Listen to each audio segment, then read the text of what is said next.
the Fill the Funnel podcast with Jeff Swan and Tom Slocum. We're here to help you crush your targets with tactical tips and insights you can act on today. Don't have a fancy tech stack, a big budget, or even a huge team to lean on? Well, it's time to get that solved today with FTF Fridays. Hey everyone, and welcome to the Fill the Funnel podcast with your host Jeff Swan and Tom Slocum. Today we're talking about a topic that is a little somewhat controversial. Everybody is out there talking about cold calling as if it's a real thing, but cold calling has been dead for years. And the definition people have of cold calling is what we're talking about here, because the traditional cold call is, hey Tom, here's a phone book. Here's a phone. It might be a rotary phone, and smile and dial. All right, just make some things happen.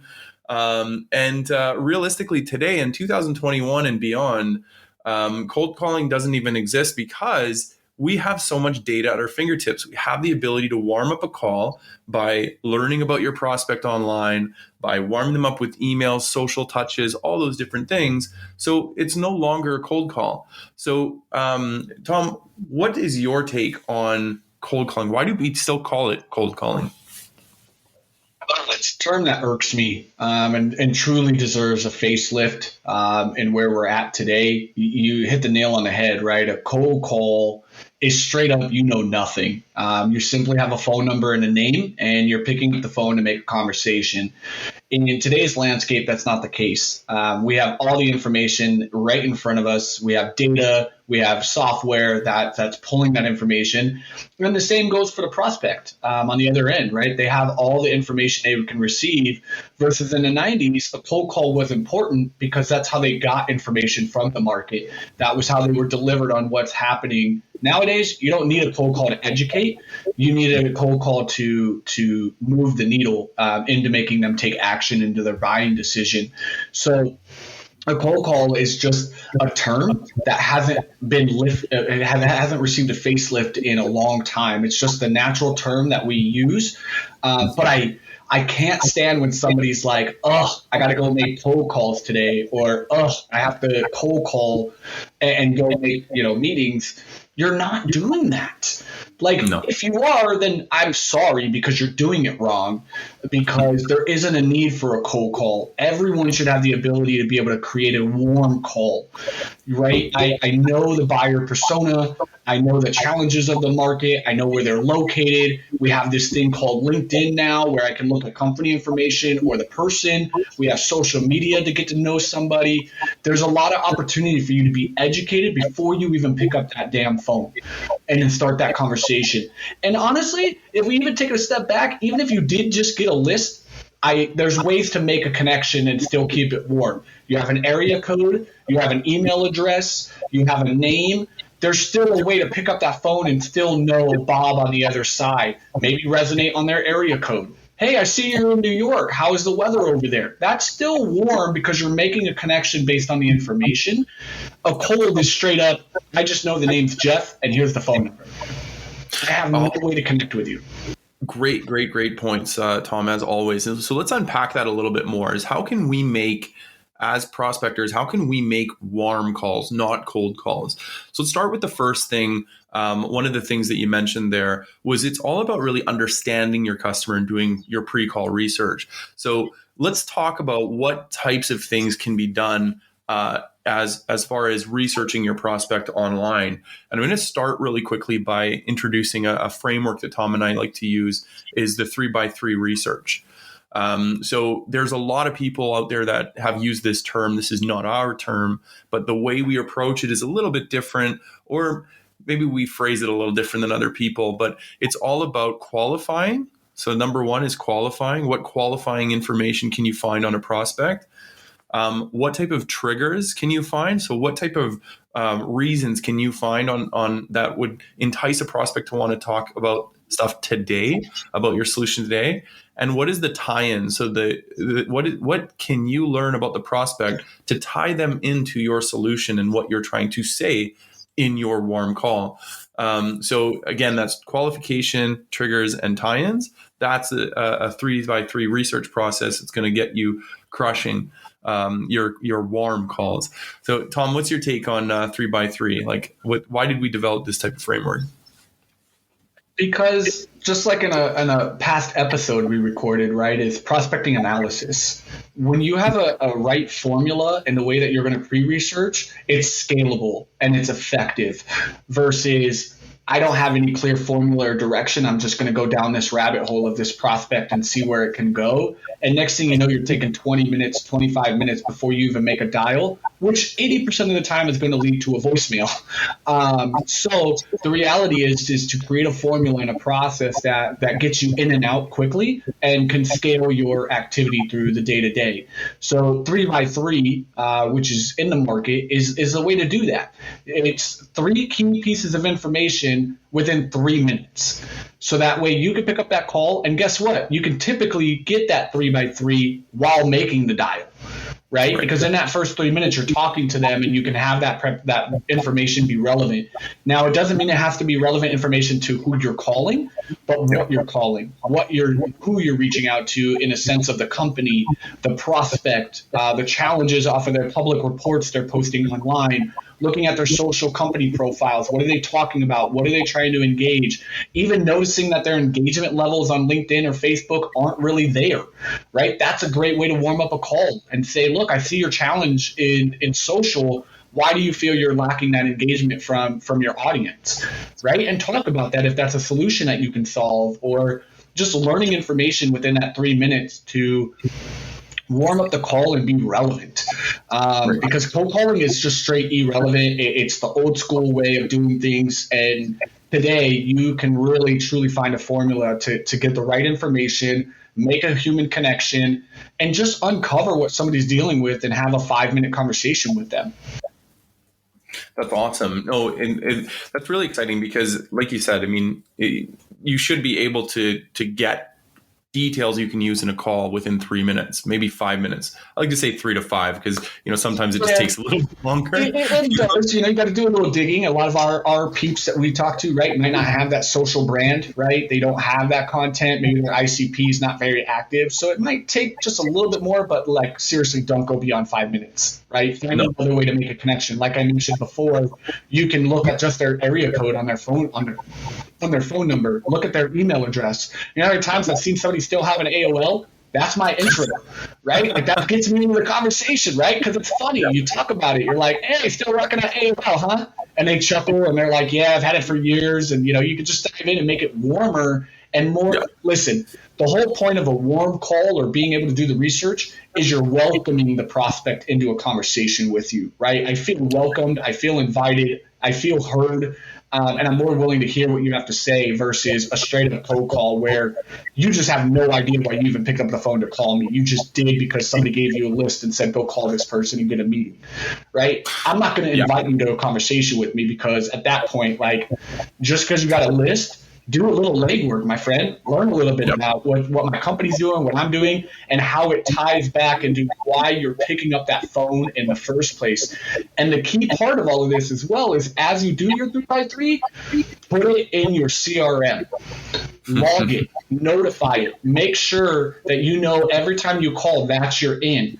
And also evolve it. It can change, right? The first time I call somebody, I might have a set 3, but the 8th call, I have a new set 3, right? Like that's different information along the prospect. And again, I'm staying relevant. And every time I'm calling, I'm not calling to say, hey, just checking in, Jeff, right? Hey, I'm calling because I saw just a week ago you guys posted this company article, and I know we've been in some conversation as of late, and I think I can help here. Can you give me some, information around how you guys are coming to this decision?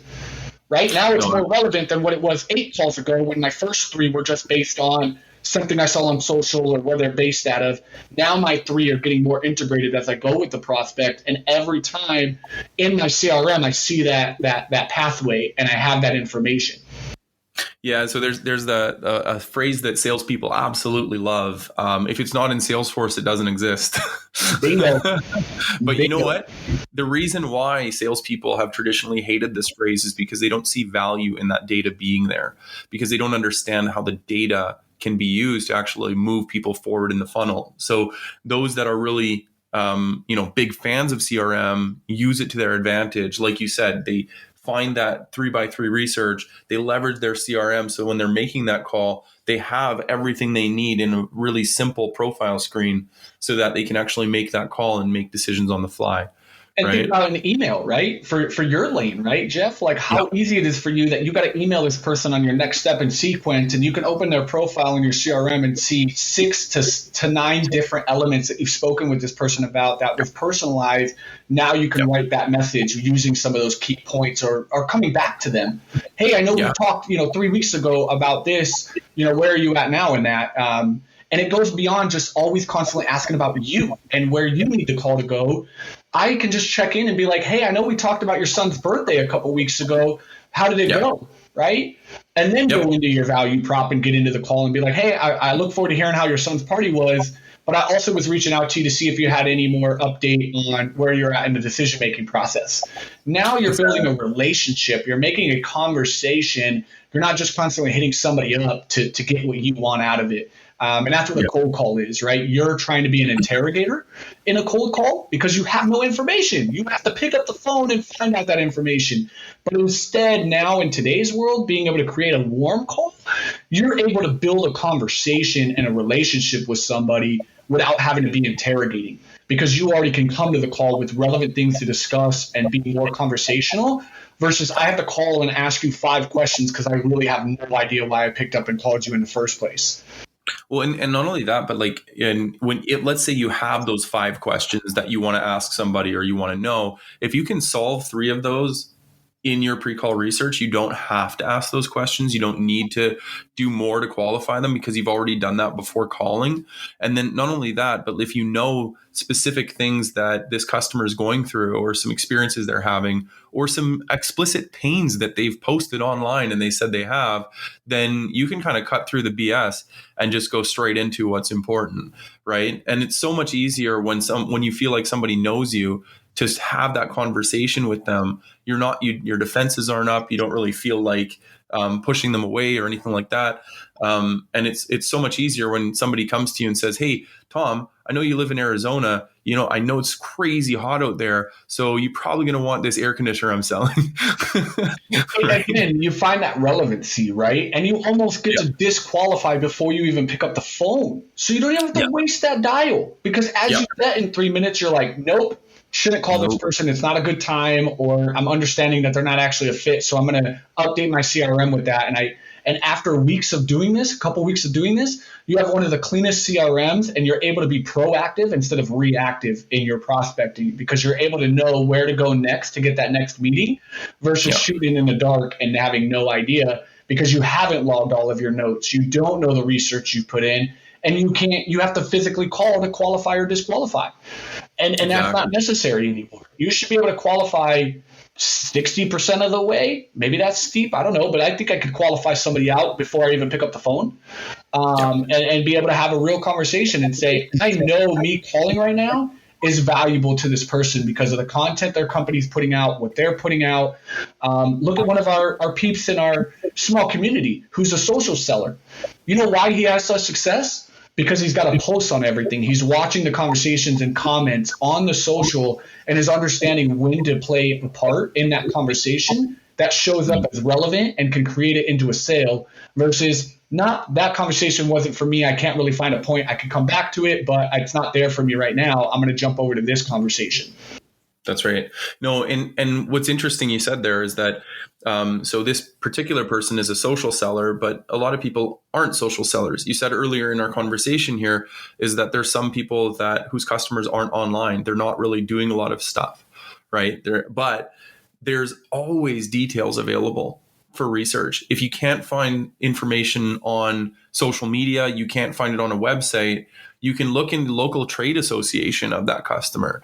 You can look at different areas and look at some of the things that people in their industry are talking about. If you're selling only into one industry and you know it like crazy, great. You probably already know a lot of the challenges that they're facing or the trends that are happening in the market, like regulations or just like different government things, how weather has impacted the company's ability to serve their market. All these different things can happen just from very simple things like area codes, like email address, like industry. Even if you can't find personalized information, I'm going to use Josh Brown's term. One call, right? You can find personal. Yeah. Right? You can still make a warm call, right? Using those elements. And now some are greater have a greater success of a longer conversation, the more personalized you can get. But straight up, like all you need is one little piece of information to connect with that person, get a good laugh in that first 30 seconds. Because listen, you listen to a lot of podcasts, everybody talks about it on LinkedIn, and we always talk about what happens after that 30 seconds, and we can coach to that all day long. But nobody's coaching to what happens in that first 30 seconds of a phone call, right? And how do you maximize that portion to have greater conversations and not make 100 dials to have 2 conversations, but instead make 20 calls and have 5 conversations on your day. Now, we're not talking about outcome. We're not talking about what's going to lead to a meeting booked. But at the end of the day, how many 3 to 5 minute conversations can you generate a day that is giving you a longer time at bat, a longer time at practice, and getting you to build a relationship that might not be a lead today, but will be a lead in 6 months, right? Look at in baseball. A guy will wait for that right pitch. And sometimes I've watched a pitcher throw 12 pitches at one batter in one session. They've got fouls, they're going in and out, and like literally it only takes 3 strikes and you've thrown 12 pitches. It's the same thing here, right? Is you just got to have longer times at bat, learning how the pitcher is working or how that prospect is thinking. And Gong has even reported the longer conversation that you can have, the more success you can get a meeting out of that. So what you do in that first 30 seconds is important. You want to research through qualifications, triggers, and tie-ins. You want to find that personalized information and drive that conversation. That's awesome. Yeah. And so just yeah. So Tom, I think realistically, the lesson to be learned here is literally this, is that cold calling is dead. Cold calling is dead because now we know better. Now we have tons of resources of information. We've had the experience. We've learned that just calling somebody out of the blue and asking them something that serves you, not them, it's not going to lead to good outcomes. Right? So like you said, if you focus on your 3x3 research, you learn about your prospect, you learn, is this the right person I should talk to? Is this the good time to contact them? Is there something that's happening in their world that I can tie into what my solution is? Am I looking online for their personalized information? Am I looking at social? Do they have social? If they don't, can I look at other things like email address or area codes, company name or industry?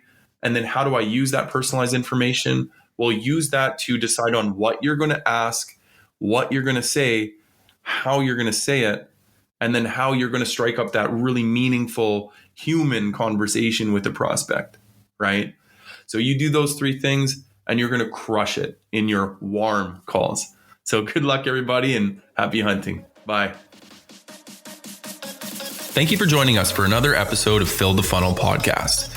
If you like what you heard, be sure to hit subscribe on your favorite platform, give us reviews, and tell all your friends about us. Till next time, happy hunting.